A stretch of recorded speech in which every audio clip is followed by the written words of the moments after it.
Okay, so it is my pleasure to be chatting to Shorty Torres, who, of course, you're back at Brave CF 80 for the bantamweight title rematch with Nkosi Ndebele.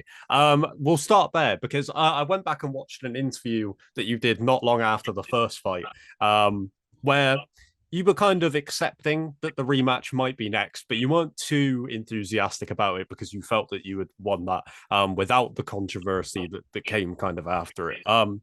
Now that you've had time to think about the fight more and also prepare for this one, how do you look back on the first fight now? And in terms of making adjustments for the rematch, what are the things you look at? Because, like I said, the interview, you were fairly confident that you didn't need to adjust that much because you should have got the win, and you did. For me, the crazy thing is I still haven't even rewatched the fight. Right. I have it saved. It's one of those things that I'm more than likely watch it fight week to kind of get me motivated and enthusiastic about it. Of like, oh, this is what he's more likely going to do again. He's going to try to improve on this. But I mean, the fight happened 4 months ago, so the game plan isn't going to change much. I know he's in Bali now. I'm in Bahrain for this camp. So we're going to improve on little things as I'll improve my ground with a lot of the Dagestani coaches here, as he's going to improve on his stand-up, which was his biggest strength in the fight in Bali. So for me, when it comes to it, I looked at it as my personal judging scorecard was 4 rounds to 1. Now, I could easily see the second round going to him. But for sure, I saw 3, 4, and 5 to me. And I was like, okay, cool. I'm not worried about it. And then when they said split decision, I'm like, okay, hey, whatever, but I'm still not worried about it. Then when I got the split decision win, I won the belt. I'm like, okay, cool. Like, who's next? Who am I gonna fight next? Stephen Loman was the first champ. He's in a different promotion. Bracketona went back to the UFC. For me, I want to fight the next best guy in line. I want to be a dominant champion. But now I'm fighting another guy or the same guy who I look at it this way, and I try my best not to sound negative, but I look at it in the business perspective of, he was 6-2 when I first fought him. I'm at the time 11-1-1, so I have pretty much double his record. Okay, in a sense, I have to fight a guy with a smaller record. It doesn't really benefit me, but I know he's a great talent. Why not? I'm going to fight him. Fought him, I beat him, and now I have to fight him again, which I thought I won decisively, split decision or not. I have to fight a guy now who's 6-3, and when it comes to any type of personal gain, the only type of gain I get is from beating a guy I already beat once, beating him again, and stating I'm a dominant champion. So for me, I'm excited to just more dominate, more show how much I've gotten better in these past 4 months. Do what I was supposed to do. I think I took the fight a little too lightly. I think I respected him a little too much, and it was too nice in the fight, very merciful, especially in the fifth round with the armbar. I had it to where I'm like, man, this could break. I don't want to break your arm. Like, and it was one of those things that, in hindsight, at the end of the day, it's like, dude, break his arm. He doesn't want to tap, break his arm. He's making the choice. But the fact is, I know he's a tough opponent, and it's no disrespect to him. But when I look at it business-wise, a smaller record, I'm fighting a guy that I've already beat mentally, decisively, and I got to do it again. I'm not enthusiastic about it, but the one thing I can do is show how good I am, and that's in the rematch to show how much better and how much more I've improved and how much I'm ready for the next, challenge, which it's maybe, another belt of going to a different division or going down a division or, fighting a new opponent at the bantamweight division after the title defense. Is it difficult to get yourself motivated for that kind of fight? Because first of all, a rematch on 4 months difference from the first one is quite a rare thing in MMA for a start, right? To then go, pretty much straight into preparations for that same guy again when you already felt like you beat him, but also, even from the fans' perspective, when they look at your career, of course, if there were people out there that thought that Ndebele won that fight, they want to see it again. But for the people that agree with you that you won it in convincing fashion, I imagine they would have a similar approach to you of being like, can we move on to something else? Like, do we really need to be doing this next? Like, is that difficult? Again, you said about wanting to, you can use it to make a statement to really, silence anyone that did think it was close. But is it difficult to get yourself up for that kind of challenge? A little bit, but at the end of the day, no matter what, I'm fighting somebody across the cage. Doesn't matter if it's Nkosi for the 10th time or somebody new. For me, I know what he's trying to do. I know what they want to do. And my job is to not let that happen and get the finish in whatever fashion I can. And again, that doesn't matter if it's Nkosi and I'm not excited to fight him or enthusiastic at least, or somebody new where maybe his record's 3 times as big as mine. For me, I want to move up the pedigree and I want to fight guys who have a bigger resume, a bigger this, bigger that. And it's not all saying that Nkosi's not good. He took me to a split decision, or at least he went 5 full rounds with me in a place that, for people who don't know, Bogota is a 2-mile high city. It's 3,200 kilometers. Like that place was ridiculous. So even after the fight, him and I were just like, okay, are we done? 5 rounds is exhausting. But when you go immediately back into a rematch where you literally step outside the cage and Bray's like, all right, cool, we're putting you in a rematch. I'm just like, that's, you know what, man, my job is to fight. I don't care who you put in front of me. If I have to defend it against him so many times, then I'm going to defend it against him so many times. But again, like you said, this is a chance to make a statement. If my fans want to watch the fight, then they get to watch an entertaining bout, because the first one was entertaining 5 rounds. I see it going 2 this time because I don't want to, keep a fight going longer than it should have been, or at least now that it should be. And for me, I want to fight again as soon as possible, but I want to fight someone new. And with that being said, sadly, Nkosi's in front of me, so I got to get the job done. It's trying my best not to look past him, even though I know what tools he's going to bring. Nothing much is going to change in 4 months span. But the fact is, he's still always a dangerous guy. I mean, the first fight, he did make me bleed. I had to go to the hospital after and get sutures. So he's always, a force to be reckoned with. I just have to do what I do best, and that's, keep and retain the belt. You said very briefly a couple of minutes ago about changing your training camp for this fight. Did you say you've been out in Bahrain for this camp instead? Yeah, so I was at Extreme Couture for Vegas for majority of it, about 6 weeks, and I wanted to finish my last 3 weeks here in Bahrain to more work on the wrestling, how to keep someone down, how to finish positions, how to finish submissions, and improve my conditioning when it comes on the ground. Now, again, we were in Bogota, Colombia. The elevation altitude was ridiculous, but going to Bahrain, we're at sea level. So we're both going to be at a high pace type of fight for a long time, as long as it goes, So for him, I know he has conditioning. He did die out of me by the time the 3rd round came. So that's where I prevailed. But for me, if I'm able to push the pace that much harder, now I feel that I can, gas him out after the 1st round, maybe gas him out in between in the 2nd round and really get that work. But here, being with the Dagestani, grapplers and all the wrestlers, wrestling style that they have, I mean, their style is very, very different. I trained down Dagestan. Like, they are monsters. So for me, I wanted to get very specific with that, as Nkosi's in Bali, working on what, got him, blood from me, and that was from his stand-up. So I'm excited to see what he tries to change in a 4-month span. But I think, honestly, it's us trying to improve on the littlest things possible to get the major gains. Talk to me briefly about the that 6 week period at Extreme Couture, because that gym right now, I mean, I'd be very surprised if it doesn't go on to pick up, Gym of the Year, Coach of the Year awards for this year, because it's been an incredible year for them. I imagine the buzz in the gym around that time was phenomenal. Yeah, I mean, cameras all over France Ngannou. I mean, Sean Strickland walking around. He was actually commentating some of my sparring rounds, because my sparring rounds are always exciting. Like, I was going back and forth with Mano Cape, Patchy Mix, and just so many others that are high level names. I was actually splitting my camp with Cody Garbrandt. He was bringing me into the UFC PI. He fights the day after I do, so him and I were helping each other in sparring rounds.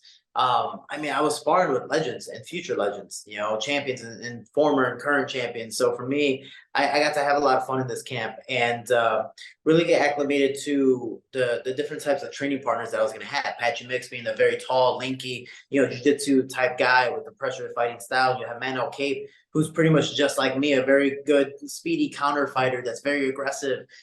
Then you have this Mexican group that always comes on in. They just want to brawl, and the Hawaiians are the same way. So we got a nice little diversity. I didn't get too specific for this camp because I know what I should be doing. I just have to implement it, and I wanted to work with higher level guys, at least resume wise, so I can be like, cool, I'm able to go toe to toe with this guy, and they're all different styles. I can adapt on the fly because, I mean, as much as I can say I know what Nkosi is going to do, he can come in and wrestle me. You'd never know. He might do an Alexander Gustafsson and take down John Jones. It's like, yeah, what the. So you got to be ready for everything. So for me, being able to do 6 weeks there and then also fine tune everything when I'm here in Bahrain and get specifics down with my coaches here, it's been great, man. And I'm really excited to definitely relax after this fight for a little bit for Christmas time in the States, just because it's been back to back to back camps. And literally this year, if you don't know, it's been the Nkosi year. I was supposed to fight Nkosi in March, and then the event didn't happen. I was supposed to fight him in April. He backed out because of passport issues. And then I fought him in August, and now I'm fighting him again in December. So it's like this whole year has been training for Nkosi. So I didn't want to get too training specific because I know what I'm supposed to do, and it's my job to actually do it this time. I have to. I can't go past that without talking about Sean Strickland commenting on your sparring, because I can't even imagine what that is like, given just the way Sean is. I imagine he is a presence to have around in the gym, and very motivational to some degree. Obviously, not just in what he's able to accomplish, but his mindset. But having him watch your sparring and talk throughout it, I feel like would throw me off, if anything. He's one of the funniest guys and boldest. Like, I don't, I'm not trying to swear on this, but he's just one of the boldest people you'll ever meet because he doesn't care what he says. He just says it. And especially in sparring, like for me, I talk a lot of smack. I love dark humor, the darker the better, too soon type of jokes. I'm that guy. So for him, his comedy style is very similar, but he just says it compared to like sometimes you want to say like a dark joke or something about whatever. You kind of have to look around, make sure like sensitive people aren't around. You're like, oh, okay, cool. Like to my buddy, all right, cool. I can say these things, but he just says it out in the open where people are like, did he just say that? Like he doesn't care. But it's also Sean Strickland, so you kind of understand that someone's gonna be offended when he walks by, no matter what.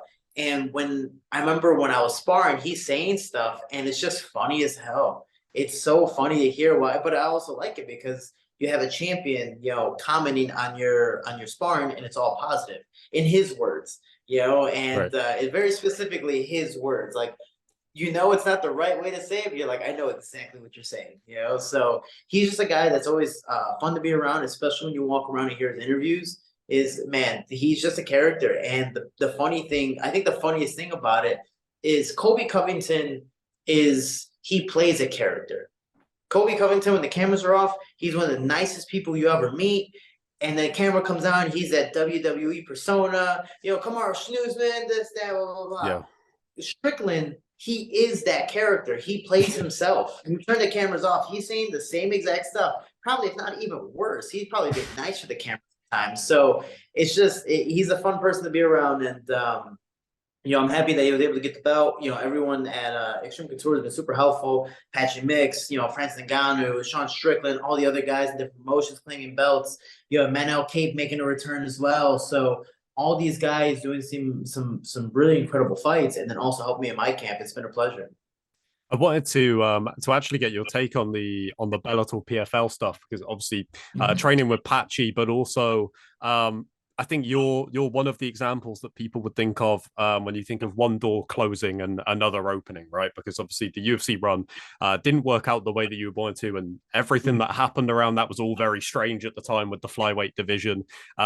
But as a result, you end up going to Brave, which I can't imagine would have been on your radar beforehand, and it's been a great home for you, and you seem very happy competing for them. So when you look at opportunities like that opening up for not only other fighters, but your training partners like Patchy, what's your take on that as someone that, you've kind of had to do it a little bit the hard way in terms of getting your name out there and proving that you do belong at the highest level, and that people shouldn't just judge you off of what they saw in those two fights in the UFC?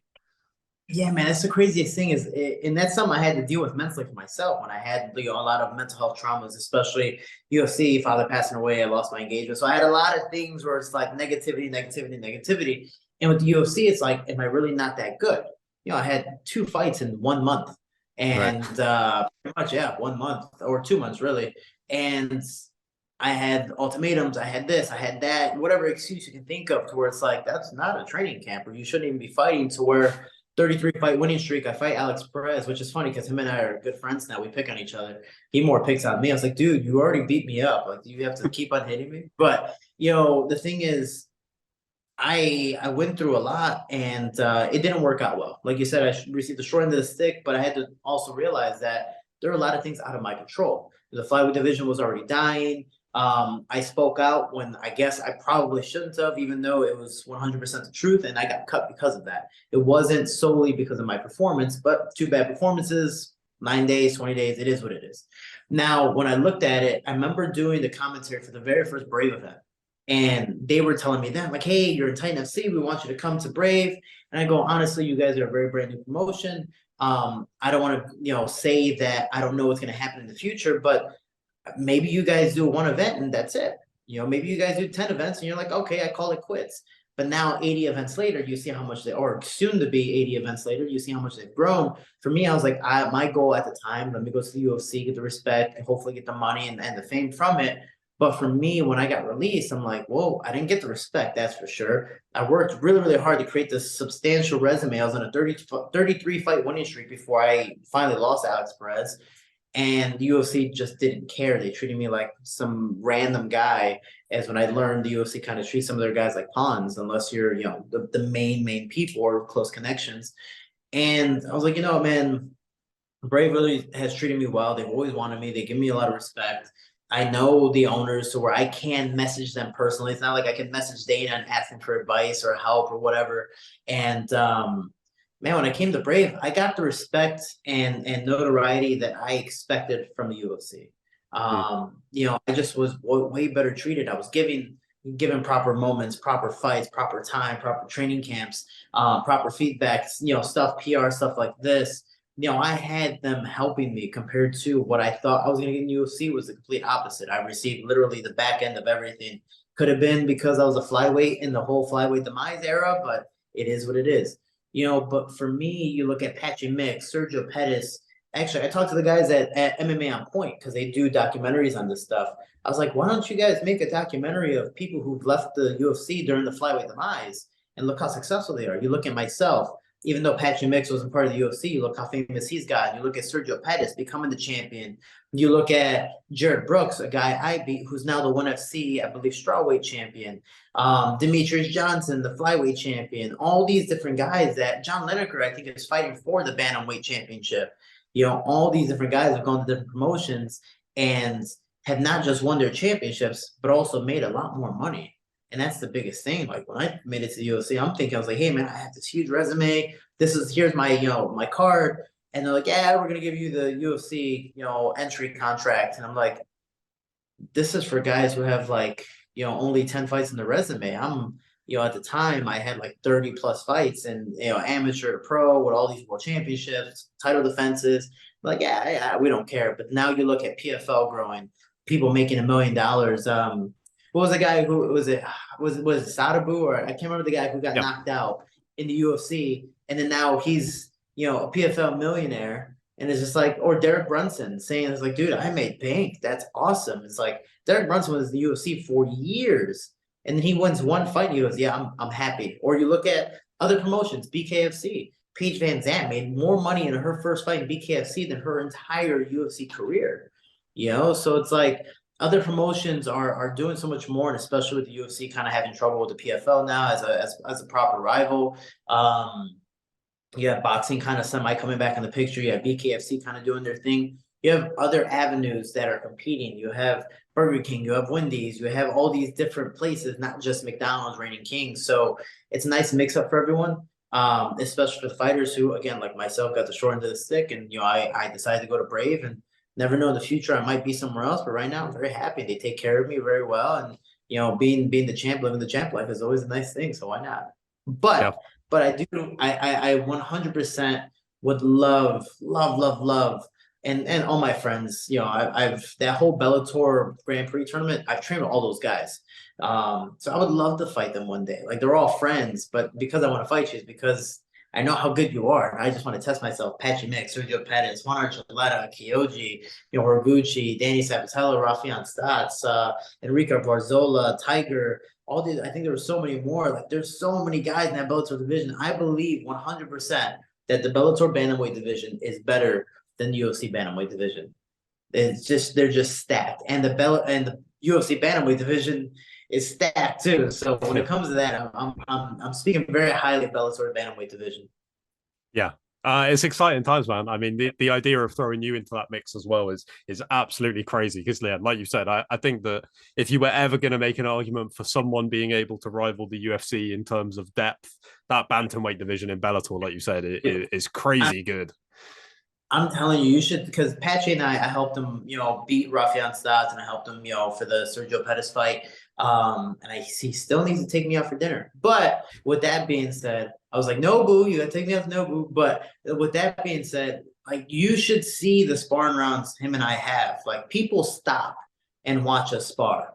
Whether he takes me down, or I'm keeping him on the feet, or I'm trying to throw him, or he's trying to, how jab me and kick. Like, we have a war, and it's there's some days we go all out, and there's some days it's like, all right, let's just tit for tat, but we're going, and literally people stop to watch us spar, and it's always a phenomenal time. So being able to know that I can hang with the Bellator champion, I've trained with Sergio Pettis before, being able to hang with him and all these other guys, I'm like, man, I just wonder if I can hang under the lights, and hopefully one day I get the opportunity to do that with them.